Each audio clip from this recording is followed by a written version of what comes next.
கிறிஸ்துவுக்குள் அன்பானவர்களே, ஆண்டவராகிய இயேசு கிறிஸ்துவின் நாமத்தினாலே உங்களை நான் வாழ்த்துகிறேன்.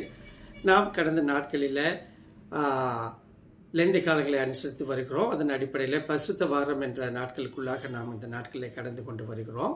மிக முக்கியமாக இந்த லெந்து நாட்களில் 3 காரியங்களை மையமாக வைத்து நாம் தியானித்த மேற்கொண்டோம். அதாவது பழைய உடன்படிக்கையிலிருந்து புதிய உடன்படிக்கையில் எப்படி காரியங்கள் மாற்றப்பட்டது, பழைய உடன்படிக்கையில் சொல்லப்பட்ட இந்த ஓல்டு கவனன்ட் என்று சொல்லப்பட்ட காரியங்கள் நியூ கவனன்ட் என்று சொல்கிற புதிய உடன்படிக்கையில் எப்படி செயல்படுத்தப்பட்டது, மூன்றாவதாக பழைய உடன்படிக்கையில் சொல்லப்பட்டது நியாயப்பிரமாணத்தை நிறைவேற்ற வந்த இயேசு கிறிஸ்து புதிய ஏற்பாட்டிலே அதை எப்படி செய்து முடித்தார் என்ற காரியத்தின் அடிப்படையில் நாம் தியானித்து கொண்டு வருகிறோம். மட்டுமல்ல, கடந்த செய்திகளில் ஒரு மனிதனுடைய பாவம் மன்னிக்கப்பட வேண்டும் என்று சொன்னால் அவனுடைய இளங்காலையின் ரத்தத்தை பலி செலுத்தி அதை பரிசுத்த ஸ்தலத்தில் உள்ள திரைக்கு எதிராக 7 தடவை தெளிக்கப்பட்டது நிமித்தமாக அவன் பாவம் மன்னிக்கப்பட்டது என்று பார்த்தோம். அதைத் தொடர்ந்து ஆண்டவராகிய இயேசு கிறிஸ்து சிலுவை மரணத்தை முன்னிட்டு 7 முறை ரத்தம் சிந்தினார் என்று பார்த்தோம்.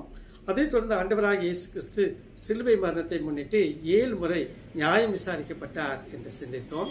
இன்றைய நாளில் ஆண்டவராகிய இயேசு கிறிஸ்து கல்வாரி சிலுவையில் ரத்தம் சிந்தினால் நாம் மட்டுமல்ல நம் மனுக்குலம் பெற்ற மிகப்பெரிய நன்மையை குறித்து தியானிக்க இருக்கிறோம். 2 வசனங்களை மட்டும் நான் வாசிக்கிறேன். யோவான் 19 அதிகாரம் 34 வசனம். யோவான் 19:34. ஆகிலும் போர் சேவகரில் ஒருவன் ஈட்டியினாலே அவருடைய விழாவில குத்தினான், உடனே இரத்தமும் தண்ணீரும் புறப்பட்டது. உடனே இரத்தமும் தண்ணீரும் புறப்பட்டது. இன்னொரு வசனத்தை நான் வாசிக்கிறேன். யோவான் 19 அதிகாரம் 30 வசனம். இயேசு காடியை வாங்கின பின்பு முடிந்தது என்று சொல்லி தலையை சாய்த்து ஆவியை ஒப்பு கொடுத்தார். ஆண்டவராகிய இயேசு கிறிஸ்து தன்னுடைய ஜீவனை, ஆவியை பிதாவின் கரங்களில் ஒப்பு கொடுக்கிறார் என்று பார்க்கிறோம். எனக்கு அன்பானவர்களே, ஆண்டவராகிய இயேசு கிறிஸ்து சொல்லுகிறார், சீஷர்கள் மத்தியில் நான் போவது மிக நல்லது, ஏனென்றால் அதற்கு பின்பு தேற்றரவாளனாகிய பரிசுத்த ஆவியானவர் உங்களுக்கு கொடுக்கப்படுவார் என்கிற காரியத்தெல்லாம் ஏற்கனவே சீஷர்களுக்கு போதித்திருந்தார். எனக்கு அன்பானவர்களே, ஆண்டவராகிய இயேசு கிறிஸ்து சிலுவையில் தொங்கின இயேசு கிறிஸ்துவின் சரீரத்திலிருந்து 3 காரியங்கள் போர் சேவகன் குத்தினபடியினாலே வெளிப்பட்டதை நாம் பார்க்கிறோம். முதலாவதாக ரத்தம் வெளியே வந்தது, இரண்டாவதாக தண்ணீர் வெளியே வந்தது, அவருடைய ஆவியை விட்டார் என்று சொல்லி மூன்றாவதாக நாம் பார்க்கிறோம். எனக்கு அன்பானவர்களே, இதன் தாற்பயம் என்ன? அதாவது இரத்தமாக இருந்தாலும் சரி, தண்ணீராக இருந்தாலும் சரி, பரிசுத்த ஆவியானவராக இருந்தாலும் சரி, இந்த 3 தாற்பயம், இவைகள் 3 நாம் கழுவப்படுகிறோம், நாம் சுத்திகரிக்கப்படுகிறோம். ஏன்? பரிசுத்தமாக்கப்படுகிறோம்.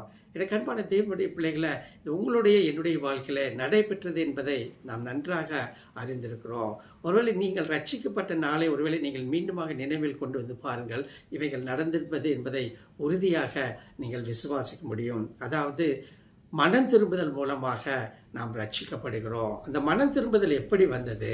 ஆண்டவராகிய இயேசு கிறிஸ்து எனக்காக கல்வாரி சிலுவையிலே மரித்தார், என்னுடைய பாவங்கள் மன்னிக்கப்பட்டது, என்னுடைய ஆக்கிரமங்கள் மீறுதல்களுக்காக அவர் தன் கடைசி சொட்டு ரத்தத்தை சிந்தினார் என்று நாம் பார்க்கிறோம். ஆகவே அவர் ரத்தத்தின் மூலமாக நாம் ரட்சிப்பை, மீட்பை பெற்றிருக்கிறோம். அநேக வசனங்கள் உண்டு. எபிரேயர் 9:22, யோவான் 1:29, 1 யோவான் 1:7, ஏசாயா 1:18, இந்த வசனங்கள் எல்லாம் நீங்கள் பாருங்கள். முதலாவதாக அவர் சரீரத்திலிருந்து வெளியே வந்த இரத்தத்தின் மூலமாக.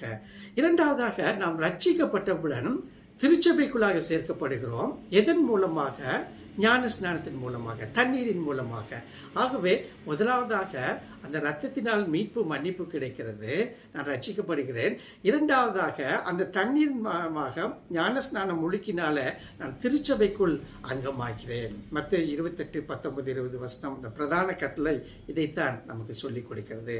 மூன்றாவதாக அந்த திருச்சபையில் சேர்ந்த எனக்கு நான் ஆவிக்குரிய வாழ்க்கையில் வளரும்படியாக ரட்சிக்கப்பட்ட நாளிலேயே பரிசுத்த ஆவியானவர் எனக்குள்ளாக வாசப்படுகிறார். ஆவியானவர் என்னை போதித்து வழி நடத்துகிறார். யோவான் 14 அதிகாரம் 16, 17, 26 வசனங்கள்லாம் நீங்கள் வாசிப்பீர்கள் என்றால் ஆவியானவர் எப்படி நம்முடைய வாழ்க்கையில் செயல்படுகிறார் என்பதை நாம் அறிந்து கொள்ள முடியும். அப்போஸ்தலனாகிய பவுல் மிக அருமையான ஒரு விளக்கத்தை 1 கொரிந்தியர் 15 அதிகாரம் 45 வசனத்தில் சொல்லுகிறார். அந்தபடியே முந்தின மனுஷனாகிய ஆதாம் ஜீவாத்மானான் என்று எழுதியிருக்கிறது. பிந்தின ஆதாம், அதாவது ஆண்டவராக இயேசு கிறிஸ்து உயிர்ப்பிக்கிற ஆவியானவராக நமக்கு கொடுக்கப்பட்டார் என்று பார்க்கிறோம். எனக்கு அன்பானவர்களே, இந்த நாளில் ஆண்டவராக இயேசு கிறிஸ்து கல்வாரியிலே சிலுவையில சிந்தின இரத்தம், தண்ணீர், பரிசுத்தாவின் மூலமாக எப்படியாக நாம் மீட்கப்பட்டோம், வாழ்வு பெற்றோம், ரட்சிப்பை பெற்றோம், இன்றளவுக்கும் அவருக்குள் நிலை நிற்கும்படியான விசேஷ கிருபையை இந்த கல்வாரி சிலுவை இயேசு கிறிஸ்துவின் மூலமாக சம்பாதித்து கொடுப்பது என்பதை நாம் இந்த நாளில் நினைத்து நாம் திரியேக தேவனுக்கு நன்றியுள்ளவர்களாய் காணப்படுவோம். அப்பேற்பட்ட விசேஷ கிருபைகளை தேவன் தாமே இந்த நாளில் நமக்கு தந்தருள்வாராக. ஆமென்.